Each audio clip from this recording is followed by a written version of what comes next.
I would first again like to thank the panel for the long hours they've spent on putting this report together, and indeed recent reports.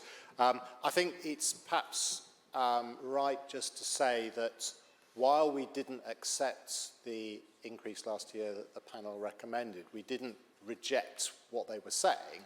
What we actually did was accept the increase but defer it to 2026. I think that's an important distinction to make, partly because if there are people out there thinking, you know, can I make the finances work to stand for the council in 2026, it gives them some idea about what they're likely to receive as an allowance from May 26. I would echo the comments that Councillor Alden has made.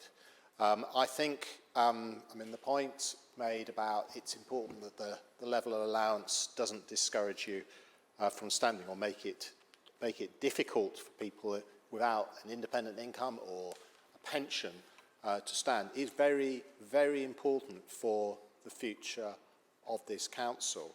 And I did have to reflect. My wife is a classroom teacher. She is at the top of her scale, but she has no enhanced responsibilities at all, and she works 50% of the time, so she works 2.5 days a week. She got her statement of what her pay will be for next year, and it's significantly more than a backbench councillor's allowance. And I just think that is out of kilter. When you think that we're expected to do a day more than that, and the nature of what we do, even if you are just a backbencher without any enhanced responsibilities, I think as Councillor Alden says, it becomes very, very, very difficult to have any sort of career outside. Long gone are the days when this council was run by, you know, the great and the good of the business world of Birmingham, who came here for a few evenings every month to make some important decisions and then went back home. And that has happened incrementally, little bit by little bit over the years. And yet actually, as Councillor Alden has said, what's happened is that the remuneration we've got has not kept up with it. So I think the bigger picture does need renewing, but I think what the panel are saying now is the right compromise, that there's a small cost of living increase now, and that we go back and look at some of the aspects in light of the recommendations last year to try and come to a more sensible, long-term, sustainable view.